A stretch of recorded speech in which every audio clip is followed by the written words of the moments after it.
하나님의 말씀 야고보서 4장 1절부터 10절까지의 말씀입니다.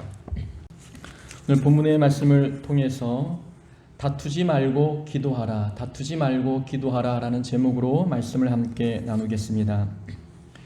제가 고흥 서북교회에 오기까지 지금까지 거쳐온 교회는 개척한 교회를 빼면 총 5교회입니다.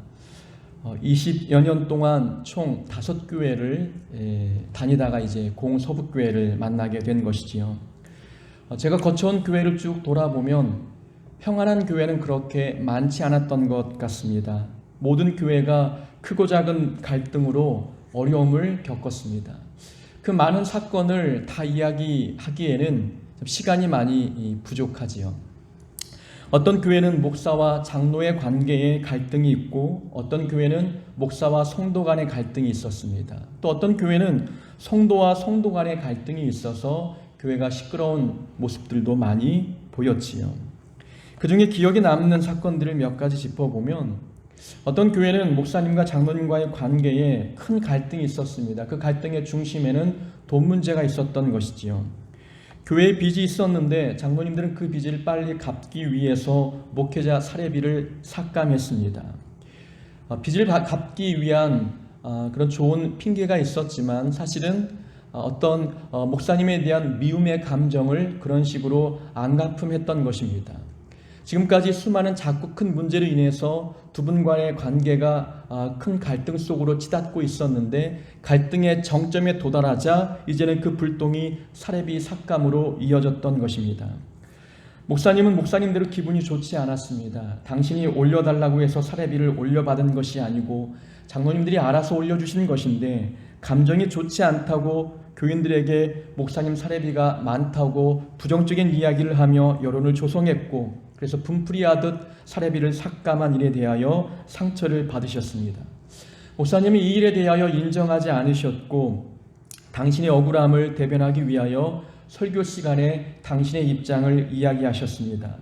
지금까지 교회에 수고한 것에 비하면 많지 않은 액수이며 본인의 학력과 경력과 나이를 고려하면 적어도 학교 교장 선생님 정도의 월급은 받아야 한다고 주장하셨습니다. 이 설교로 인하여서 많은 성도님들이 실망하고 상처 입었죠.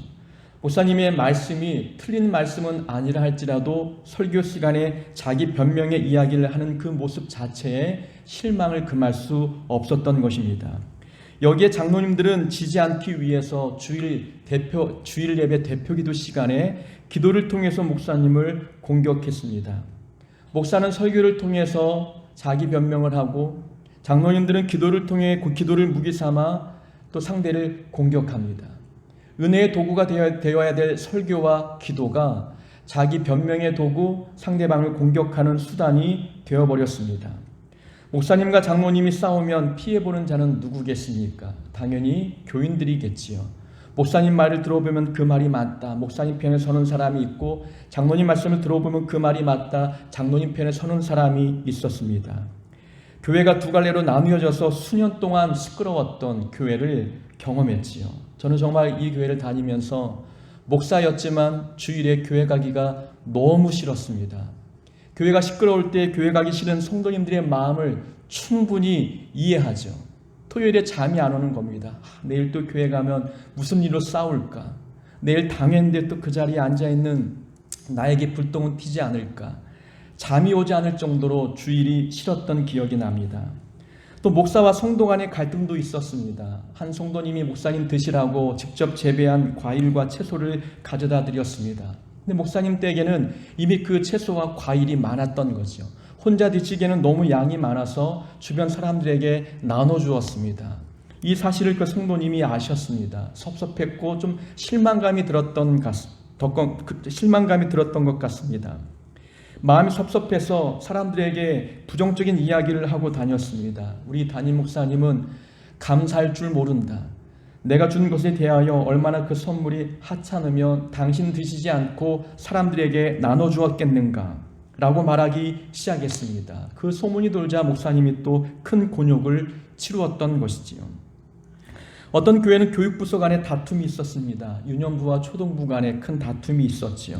유년부는 11시에 예배를 드리고 초등부는 9시에 예배를 드리는데 같은 공간을 사용합니다. 근데 문제는 같은 공간을 사용하다 보니까 청소 문제부터 시작해서 교구 사용하는 문제, 그리고 교사 회의실을 사용하는 문제, 여러 가지 문제의 갈등이 시작되는 것입니다.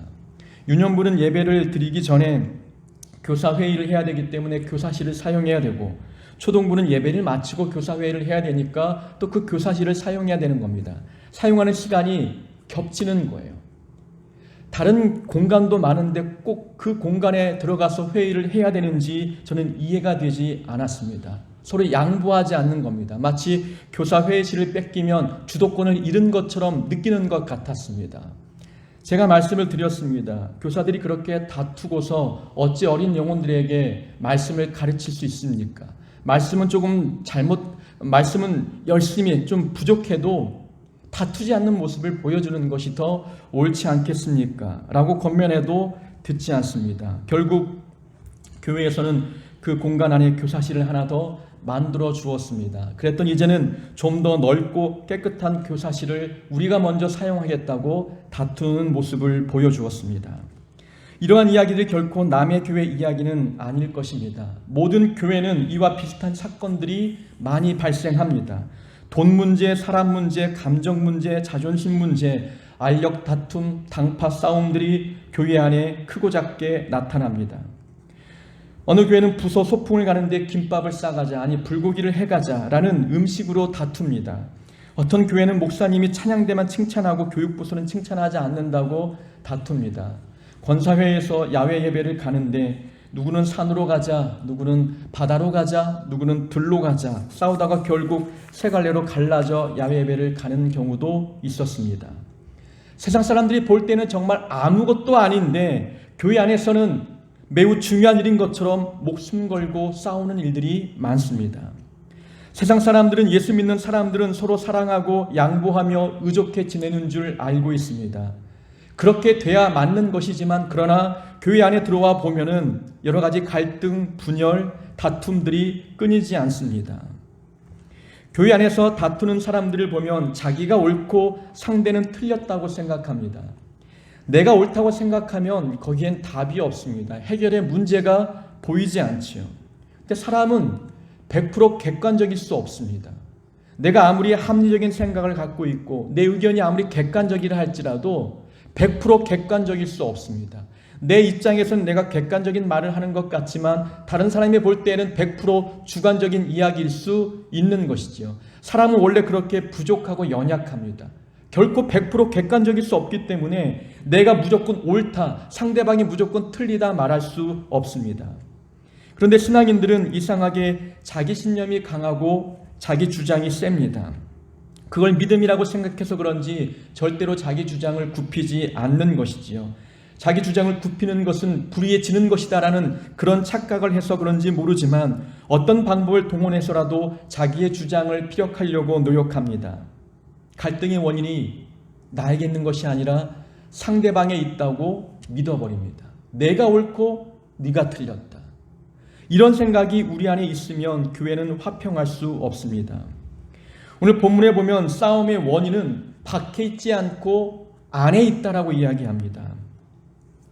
본문에 보면 너희 중에 싸움이 어디로부터, 다툼이 어디로부터 나느냐, 너희 지체 중에서 싸우는 정욕으로부터 나는 것이 아니냐. 오늘 야고보 기자는 싸움의 원인이 어디에 있는지 정확하게 짚어주고 있습니다. 싸움의 원인은 정욕에 있다라는 겁니다. 내 마음 안에 있는 정욕 때문에 싸우는 것이라는 겁니다. 외부의 환경의 문제 때문에 싸우는 것이 아니라 마음의 문제 때문에 싸운다는 겁니다. 내 안에 교만이 있고 욕심이 있고 정욕이 있기 때문에 싸우는 것이지 다른 사람 문제가 아니라고 이야기하고 있습니다.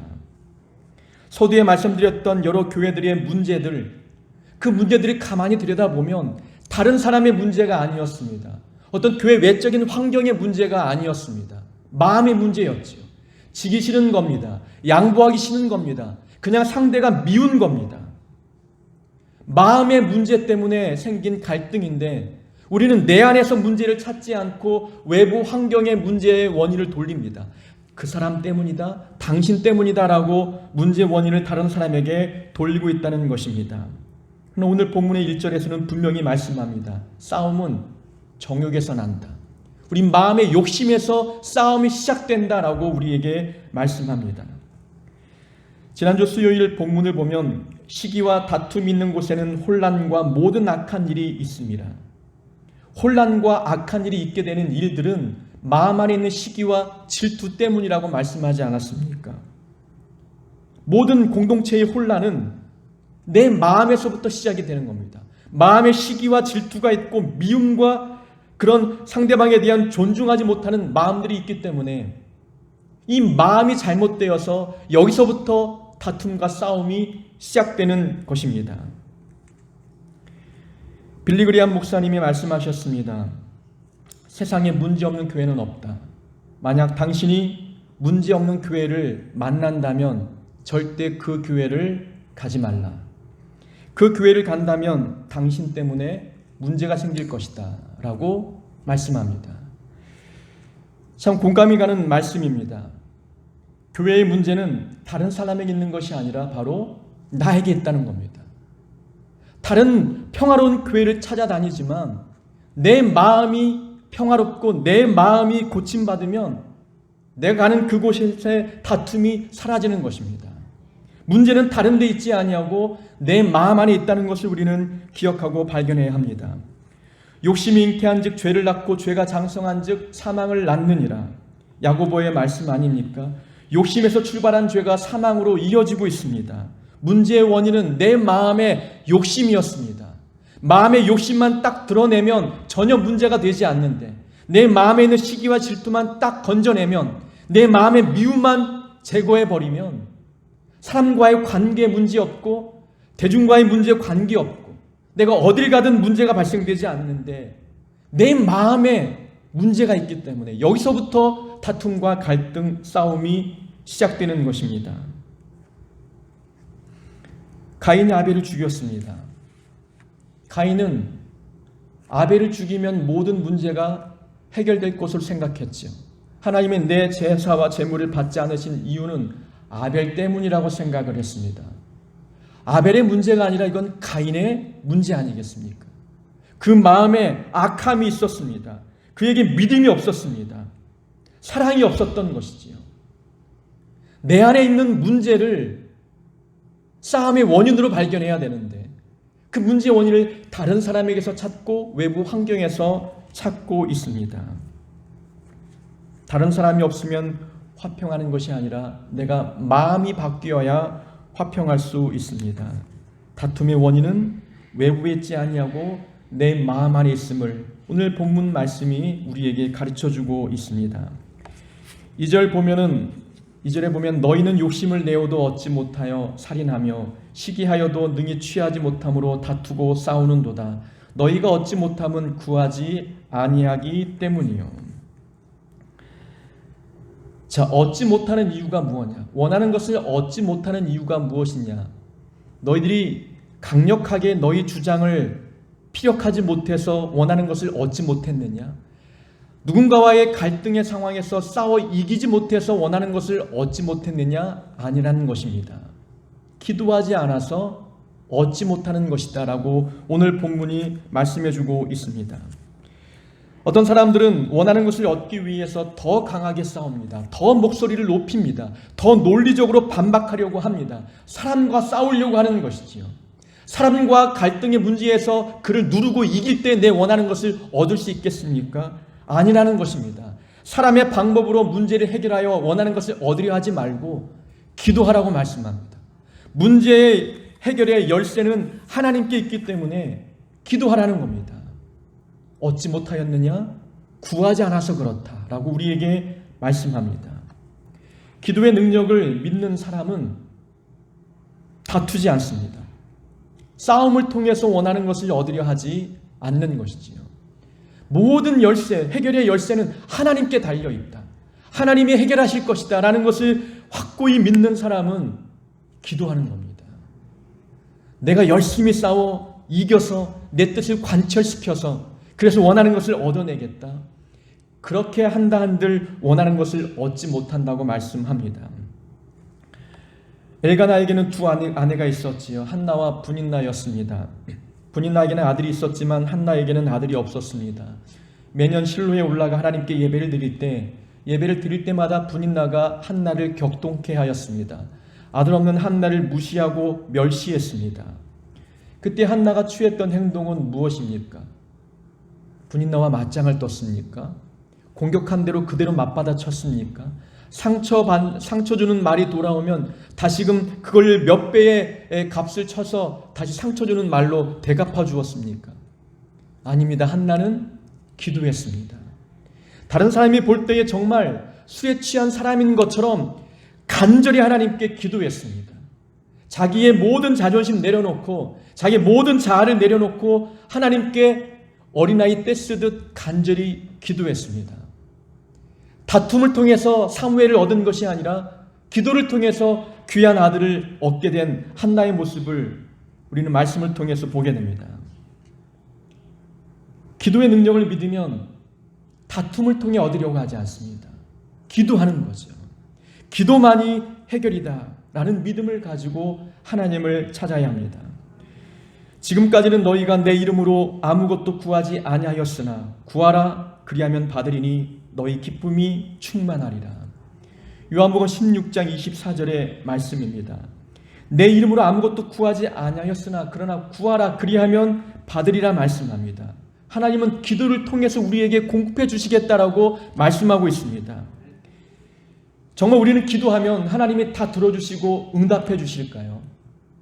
구하라 그리하면 받으리니 라고 말씀한 것처럼 무엇이든지 다 하나님께 구하면 하나님이 다 우리에게 선물로 주실까요?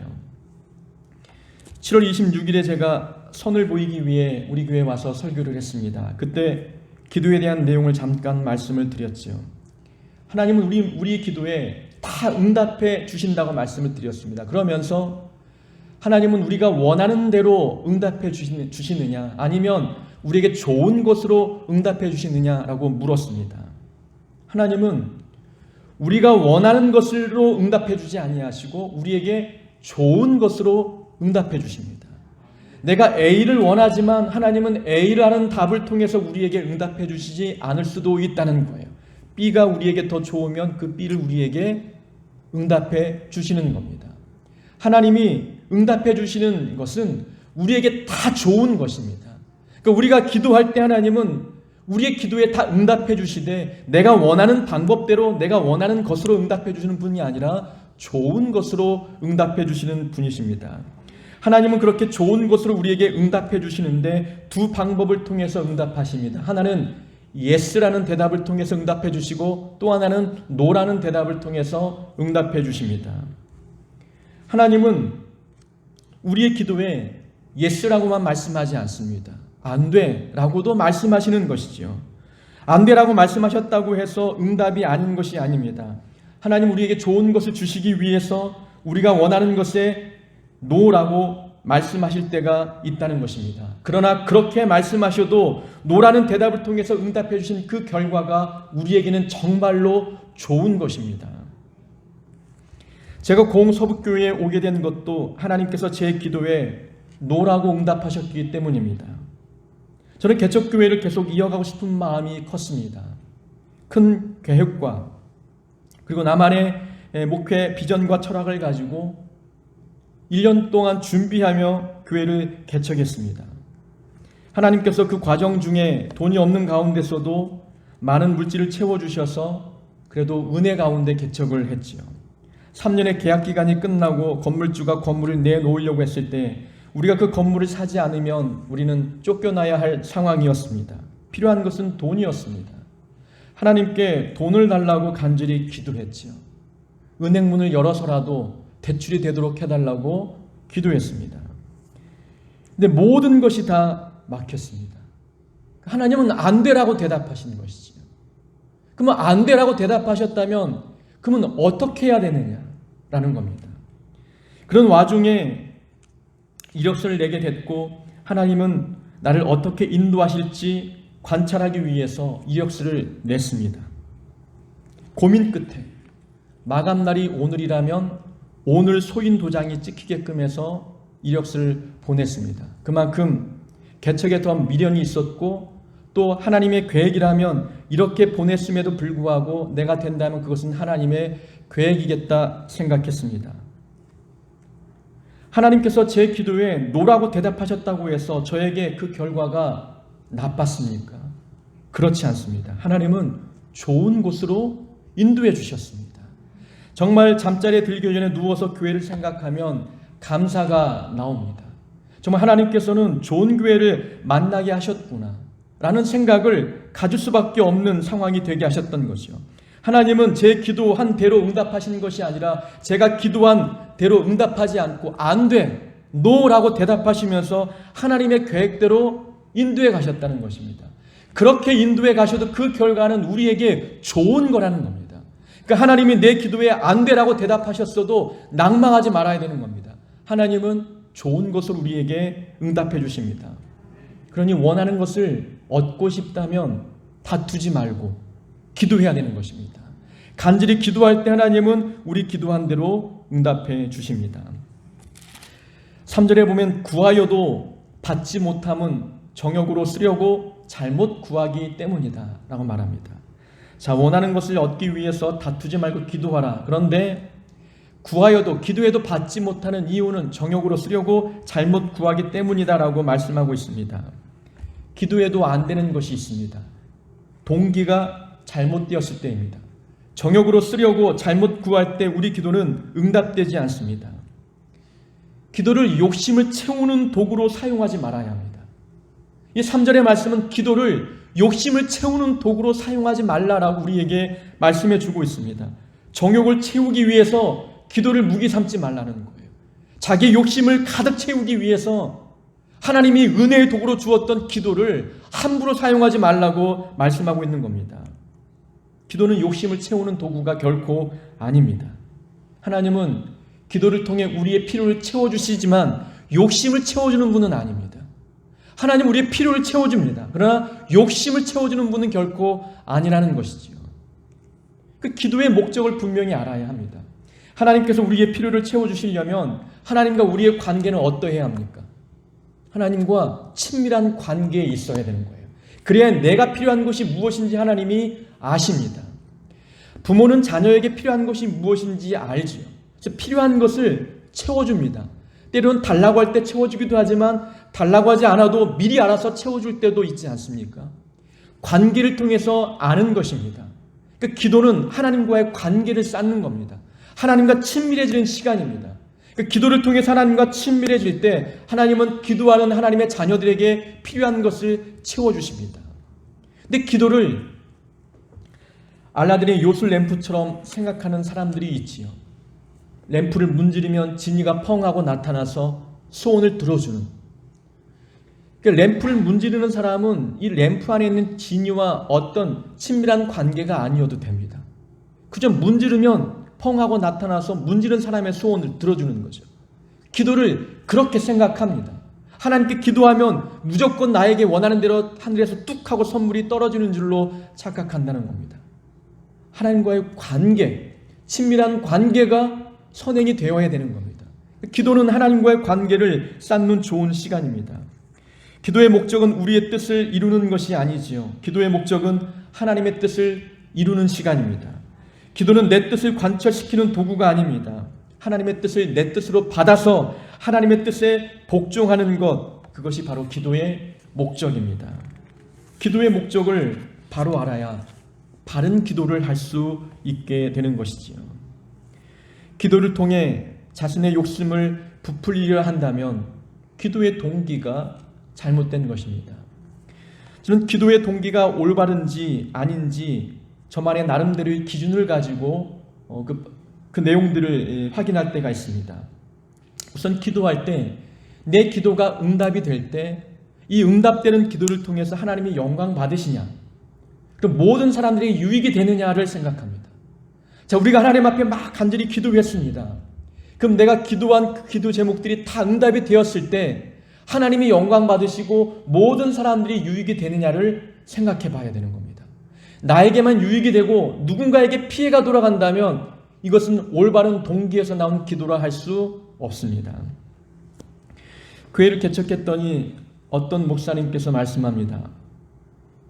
교회 부흥을 위해서 좋은 방법이 있는데 그것은 다른 교회 교인들을 뺏어오라는 겁니다. 내가 살아야 되니까 무조건 수단과 방법을 가리지 말고 뺏어오라는 겁니다. 자, 성도를 빼앗아 봤을 때 하나님께서 내 기도에 응답하셔서 내 교회를 부흥시켜 주셨구나. 기도의 응답으로 우리가 봐야 되겠습니까? 내가 누군가를 빼앗아 오면 누군가는 상처받잖아요. 누군가는 손해를 보는 겁니다. 어떤 목사님은 마음이 아플 수밖에 없는 것이죠. 이건 내 욕심을 채우기 위한 기도라는 겁니다. 동기가 잘못된 거예요. 그러니까 내가 하는 이 기도가 응답이 될 때 하나님이 영광 받으시고 이 기도 응답을 통해서 모든 사람들이 유익이 되는지를 살펴봐야 합니다. 또 한 가지가 있다면 내 기도가 내가 기도하는 그 기도를 하고 난 뒤에 내 삶이 어떻게 달라지는가, 내 행동이 어떻게 변화되는가를 봐야 합니다. 올바른 기도는 반드시 삶의 변화로 이어집니다. 하나님 마음에 합한 기도를 하면 내 삶이 그렇게 변해가게 되어 있습니다. 욕심을 채우기 위해서 기도하면 삶은 변하지 않습니다. 하나님과의 친밀한 관계를 기도를 통해서 쌓게 되면 내가 변하잖아요. 요술램프 진이를 막 문질렀을 때 퐁하고 나타난다. 기도를 그런 방법으로 사용하면 삶의 변화는 기대할 수 없는 것입니다. 내 기도가 올바르냐 그르냐 알 수 있는 방법, 하나님께 영광이 되느냐, 모든 사람에게 유익이 되느냐, 그리고 내 삶이 변화되느냐를 살펴봐야 합니다. 6절부터 10절까지는 바로 그 삶의 변화를 말씀하고 있습니다. 더욱 큰 은혜를 주시나니 그러므로 일렀으되 하나님이 교만한 자를 물리치고 겸손한 자에게 은혜를 주신다 하였느니라. 겸손해야 됩니다. 7절 하나님께 복종해야 합니다. 8절 하나님을 가까이 해야 합니다. 9절 애통을 회복해야 합니다. 10절 자기를 낮추어야 합니다.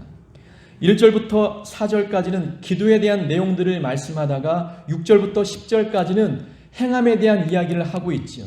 이건 전혀 다른 주제를 말씀하는 것이 아니라 일맥상통하는 겁니다. 기도하라. 올바른 동기를 기도하라. 원하는 것이면 하나님께 구하라. 기도에 대한 주제를 말씀하다가 뒤에 하나님 앞에 복종하라, 가까이 하라, 성결하라, 깨끗하라, 애통하라. 기도했다면 기도에 합당한 삶을 살아야 된다는 겁니다. 기도한 대로 살라는 거예요. 입으로만 기도하지 말고 변화된 삶으로 하나님께 기도하라라고 우리에게 말씀하고 있습니다. 하나님은 변화된 사람을 보고 그에게 기도에 응답해 주시지 않겠습니까? 입으로만 기도한다면 그 기도에 어떤 능력이 있겠습니까? 그 기도에 내 마음이 담겨 있고 삶이 담겨 있으려면 기도한 만큼 내 삶이 그렇게 변화되어 있어야 합니다.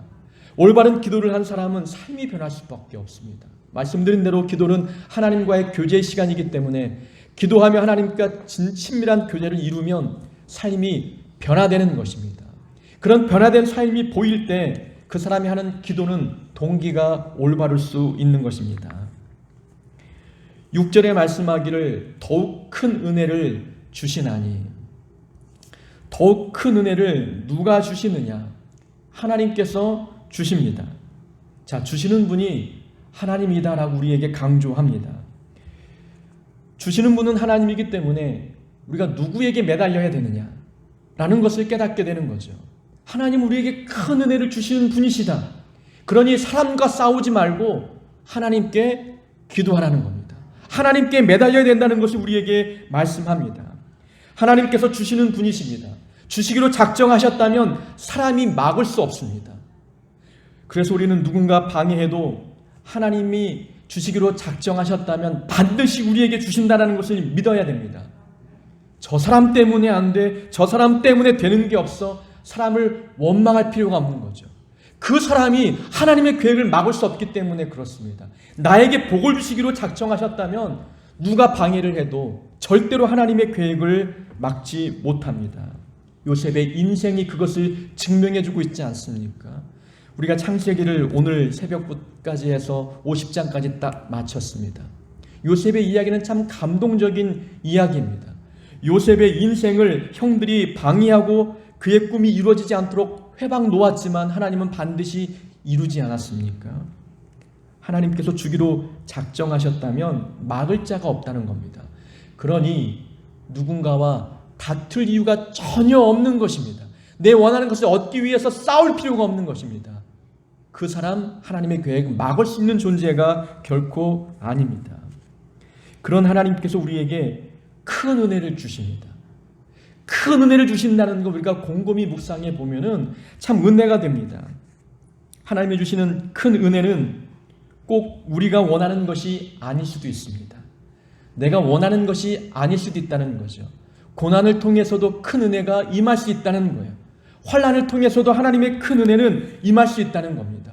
우리는 꽃길을 걷고 싶어 해요. 그래야 큰 은혜가 임한 줄 알지만 하나님은 가시밭길을 걷게 하시면서도 그 속에 큰 은혜가 있도록 허락하시는 분이십니다. 하나님은 큰 은혜를 주시는 분이에요. 그 큰 은혜는 결코 우리가 원하는 것을 얻었을 때에만 주어지는 은혜가 결코 아닙니다.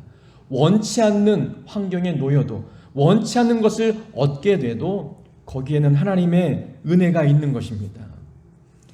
요셉이 노예로 팔려갔을 때, 또 감옥에 들어갔을 때, 그 모든 환경은 요셉이 원했던 결과는 아니었습니다. 그러나 거기에 하나님의 큰 은혜가 있지 않았습니까?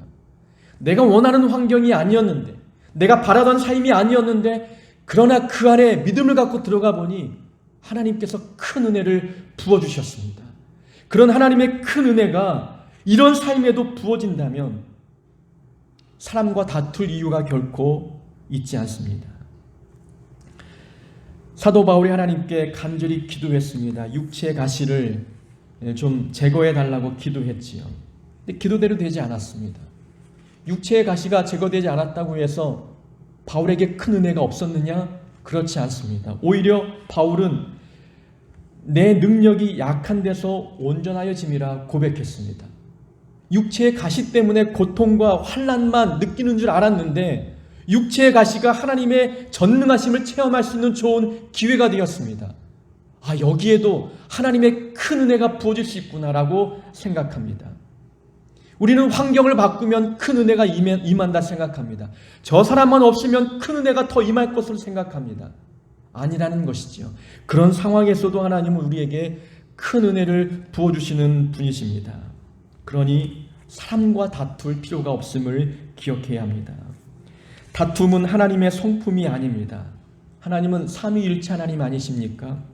하나님은 한 분이시지만 삼위를 가지고 계십니다. 삼위일체는 신비의 이론이고 신비의 신학이지만 중요한 교훈이 있습니다. 하나님은 서로 다투지 않습니다. 서로 연합되어 있습니다. 서로 화목합니다. 서로 하나가 되십니다. 뜻을 하나로 모으십니다. 그런 삼위일체 하나님을 믿는 하나님의 자녀들이라면 우리도 다투지 말고 서로 화목하고 하나가 되어야 합니다. 다툼을 통해 원하는 것을 얻지 말고 기도해야 합니다. 기도를 욕심의 도구로 사용하지 말고 올바른 동기에 의하여 하나님의 영광을 위하여 기도하는 자가 되어야 합니다. 기도만 했다고 끝나는 것이 아니라 기도에 합당한 삶으로 변화되어야 합니다. 그런 자에게 하나님은 큰 은혜를 부어주십니다. 우리에게 주시는 분은 하나님이십니다. 사람이 막을 수 없다는 것을 기억하고 이번 한 주간 또 오늘 내일 다투지 않고 삶을 살아가는 하나님의 귀한 자녀 되기를 주의 이름으로 축원합니다.